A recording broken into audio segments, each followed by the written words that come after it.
everyone, I'm Paula Joy Albacete, your news anchor for today, and you are watching Pinoy Rob YouTube channel, Breaking News. For the headlines, weather forecast. The shear line is affecting northern Luzon and the eastern part of central Luzon, while the northeast monsoon is affecting extreme northern Luzon. Local news. 10 young individuals rescued from illegal recruitment. Palace prepared amid release of arrest warrant versus Duterte. Drug den dismantled, 6 arrested in Basilan. 2.8 million smuggled cigarettes seized in Sulu. National news. Glass fishing ruins, rehabilitated reef. 8 gun-for-hire suspect arrested in Cebu anti-crime operation. International news.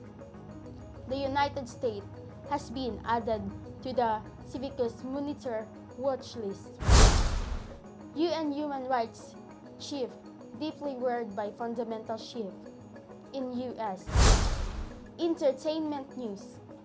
Movie review Always Time to Die and Mickey 17. Robert Pattinson just can't manage to stay alive.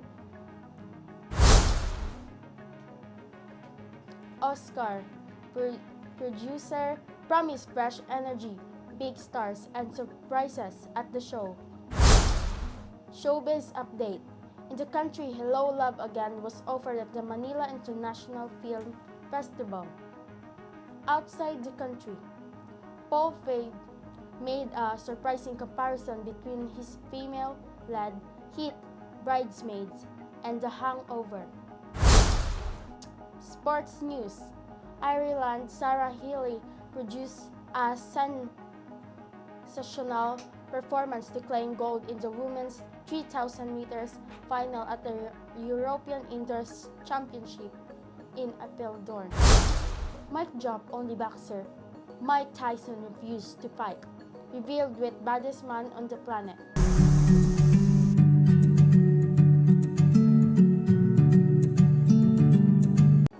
Weather forecast. Let's watch Marvin Baguio. Weather forecast. Shear line affecting northern Luzon and the eastern section of central Luzon. Northeast monsoon affecting extreme northern Luzon. Cordillera Administrative Region, Mainland, Cagayan, Isabela, and Nueva Vizcaya, Quirino and Aurora, Camarines Norte, Camarines Sur, Catanduanes Norte,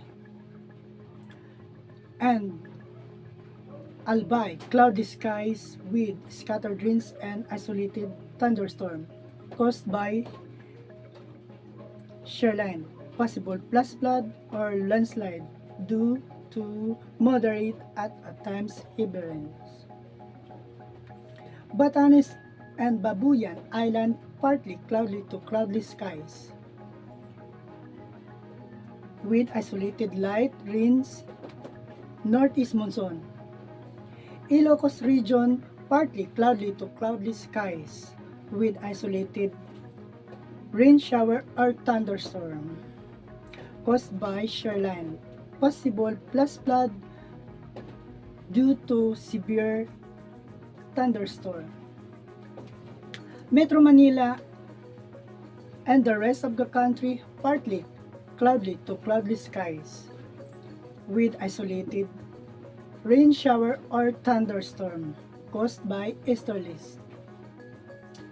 Davao City, cloudy skies with rain shower or thunderstorm. Sunrise 6:07 a.m. Sunset 6:06 p.m. Good morning, Davao. I'm Marvin Baguio. Weather forecast.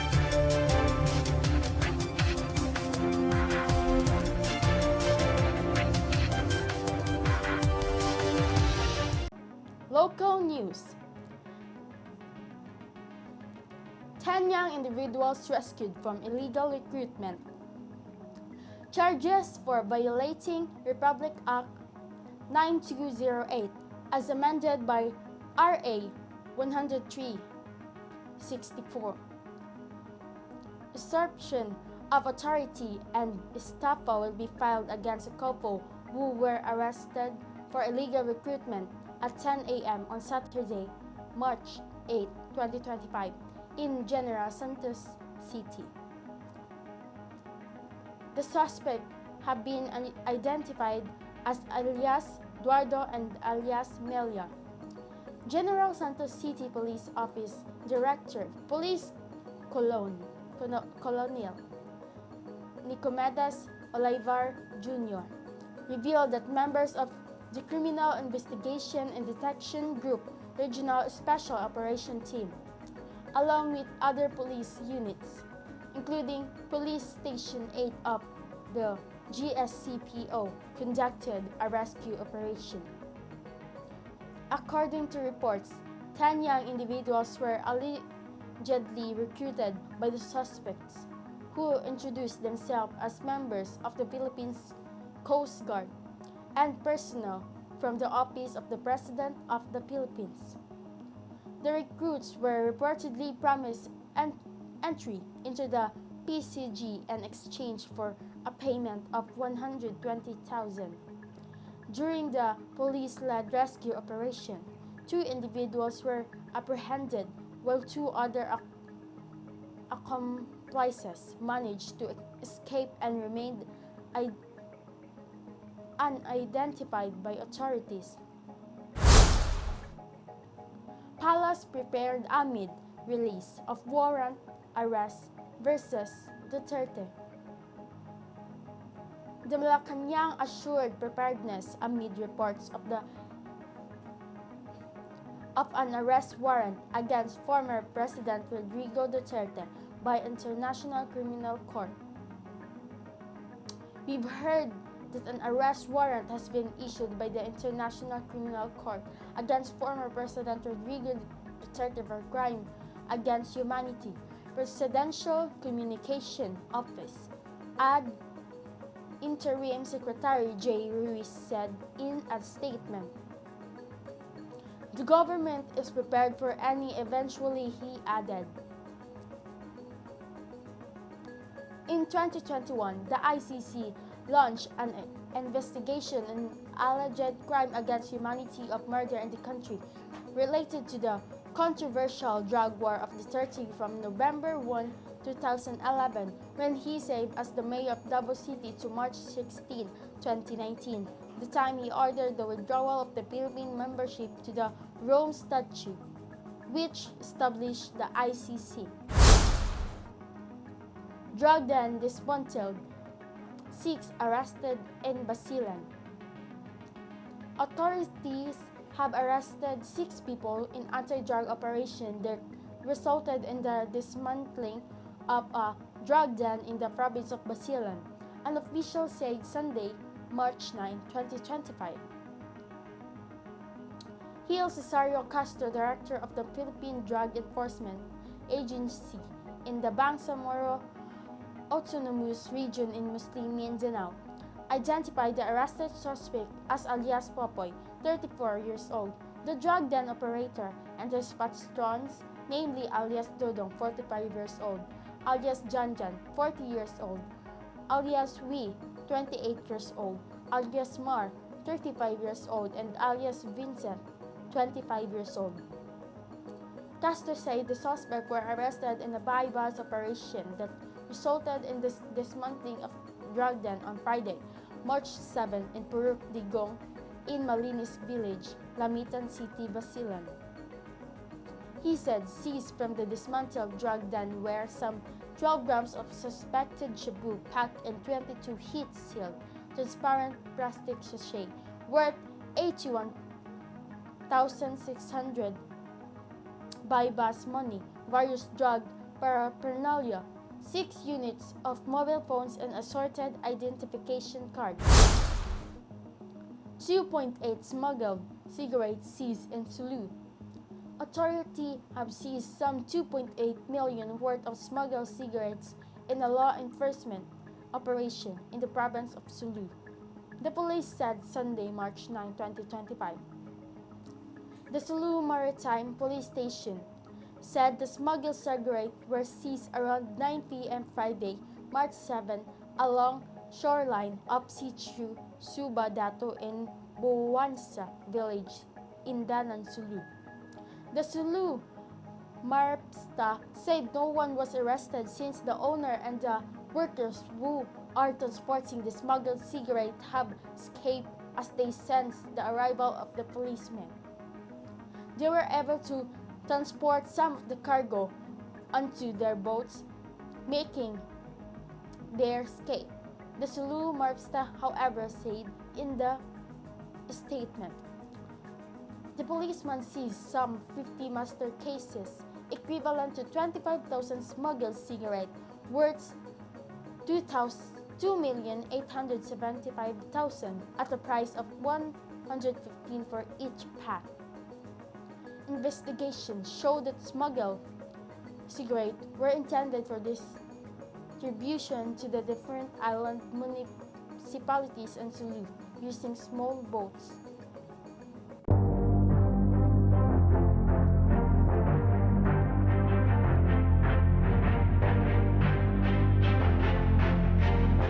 National news. Blast fishing ruins rehabilitated reef. The recent blast fishing incident in Cebu City not only harmed the marine ecosystem but also robbed future generations of vital marine resources, according to Cebu City Bantay Dagat Commissioners Ed Carlon Rama.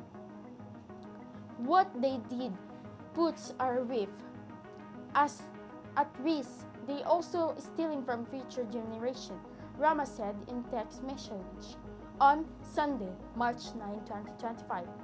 The illegal fishing occurred around 6 a.m. on Saturday, March 8, where perpetrators aboard 4 fishing boats threw homemade explosives, locally known as benayo, into a rehabilitated reef. According to Rama, the incident perpetrated by non-Cebu City residents steals from the city fisher folk. 8 gun-for-hire suspects arrested in Cebu anti-crime operation. 8 suspect members of 2 notorious gun-for-hire groups were arrested in an anti-criminality operation conducted by the Cebu City Police Office from January 17 to March 1, 2025. The operation, led by Police Brigadier General Rodrigo Maranan, head of the Police Regional Office in Central Visayas, target the Onyaza and Ilaya groups, who are believed to be responsible for a series of shooting incidents in Cebu City and surrounding provinces. During the operation, authorities seized 8 firearms and 166 grams of suspected shabu. According to Maranan, the arrests are expected to halt the ongoing shooting incident in Cebu. The suspects are facing charges, with 4 already transferred to the Bureau of Jail Management and Penology.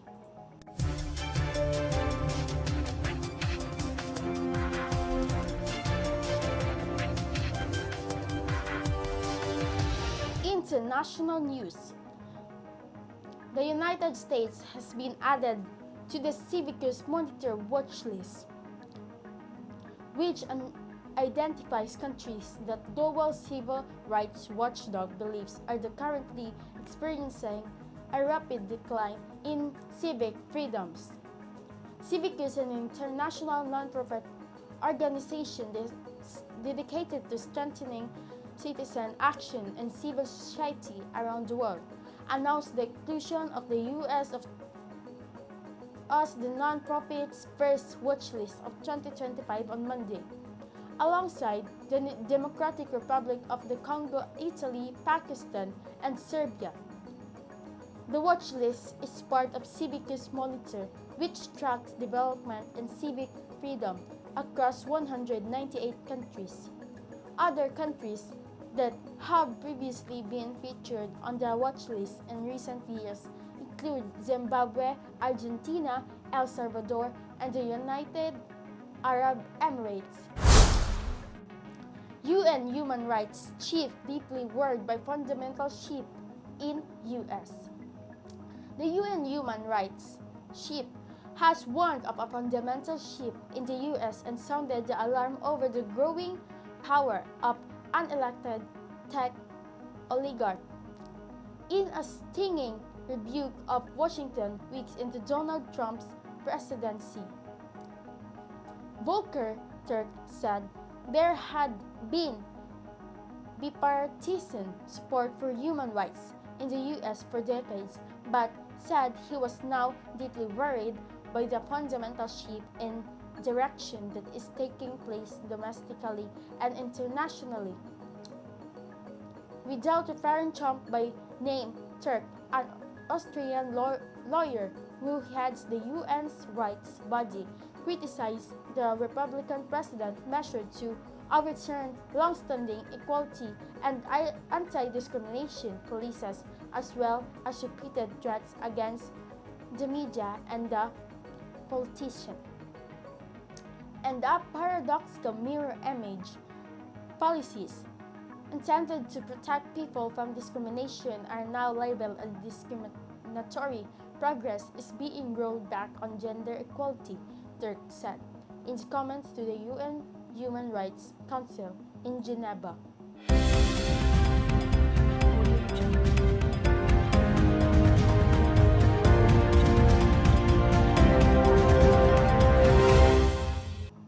Entertainment news. Movie review always time to die in Mickey 17. Robert Pattinson just can't manage to stay alive. The first act through is crackling. We begin with Mickey lying alone at the bottom of a crevasse, have barely survived a fall. It is the year 2058 and he's part of colonizing expedition from Earth to a far-off planet. He is surely about to die, in fact, the outcome is so expected that his friend Timmy, staring down the crevasse, asks casually, "Haven't you died yet?" How did Mickey get here? We flash back to Earth, where Mickey and Timo run a full of a villainous loan shark. This man likes to dine while watching his goons torture delinquent borrowers. Needless to say, the two young men need to escape, and far. Oscar's producer promised fresh energy, big stars, and surprises at the show.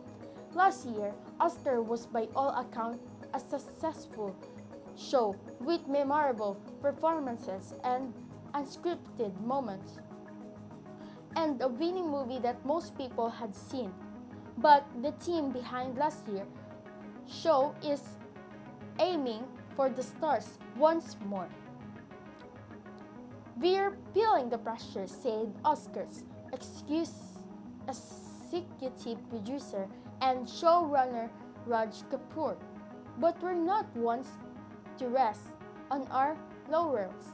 We always want to push the envelope."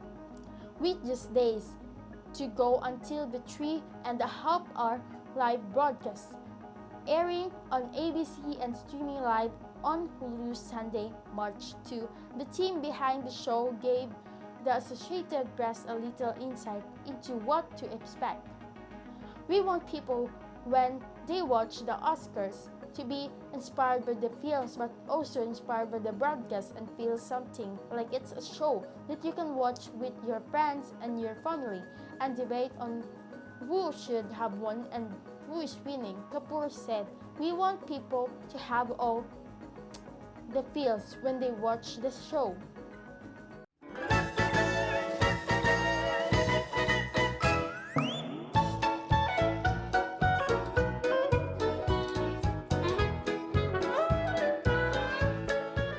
Showbiz update. Let's watch Giselle Baguio. Showbiz break time, what's new and what's the updates of your favorite celebrities. SB19's Dam tours Billboard World Digital Sales.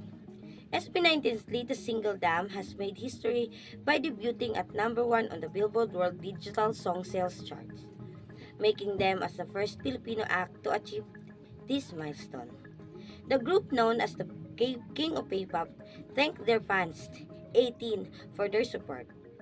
Dam was released on February 28 as a pre-release track on their upcoming extended play Simula at Wakas.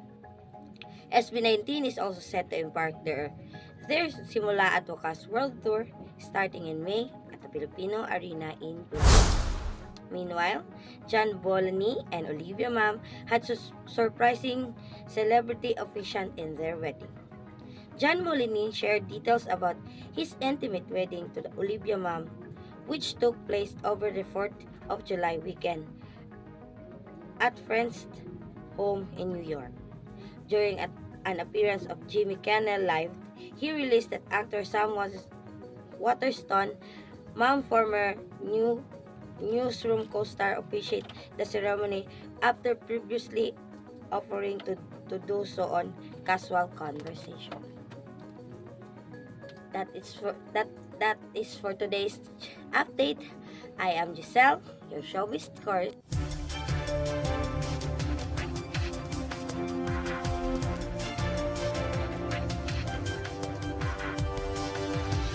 Sports news. Ireland's Sarah Healy produces a sensational performance to claim gold in the women's 3,000 meters final at the European Indoor Championship in Alperdon. The 24-year-old executed a flawless race strategy, staying composed in the pack before launching a devastating kick in the closing laps to pull away from her rivals. She became the first Irish woman to win the event. Healy surged forwards in the final 600 meters of the race, positioning herself among the leading pack. She then powered ahead the closing stretch to steal the 8 minutes and 52.86 victory in the Dutch arena. Her victory capped a remarkable day for Ireland. The Dubliner was over the moon after her victory, especially after past heartache. She dedicated the medal to her team and family before hailing her parents for their support. Speaking to RTE Sport following her win, she hailed her parents for their support.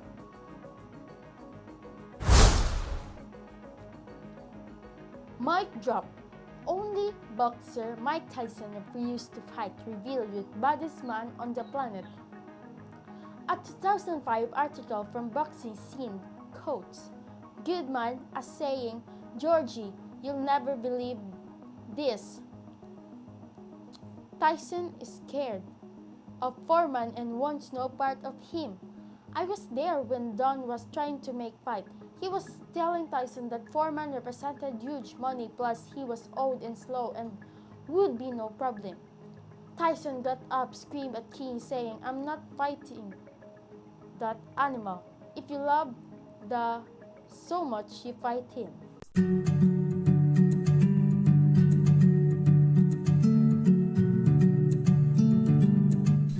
Trivia. The Philippines, an archipelago in Southeast Asia, was named after King Philip II of Spain in the 16th century. Spanish explorer Ruy Lopez de Villalobos bestowed the name Las Islas Filipinas in honor of monarch during Spain's early exploration of the island. King Philip II reigned from 1556 to 1598 and was an advocate of Spanish colonial expansion. Under Spanish rule of the Philippines remained a colony over 300 years, deeply influencing its culture, language, and religion. Today, the country retains its historical name reflecting its colonial past while embracing its independent identity and diverse heritage. And that's a wrap. Thank you for tuning in. Don't forget to like, share, and follow for more updates on Pinorab YouTube channel, Breaking News. Until next time, stay inspired and keep creating. This is Paula Joy Albacete, signing off. See you soon. If you find this segment informative, please click the thumbs up button and subscribe to stay updated with our latest news, and share this broadcast to your friends and family. Your support helps us keep you informed. Help us get our first 10,000 subscribers. Your engagement matters. Liking, sharing, and subscribing to our content not only helps more people discover the important stories we bring you, but also supports our team's hard work. It boosts our visibility in the algorithm, making it easier for others to find ways to stay informed. Plus, it helps us generate more resources to continue delivering the news you rely on. Thank you for being part of our community.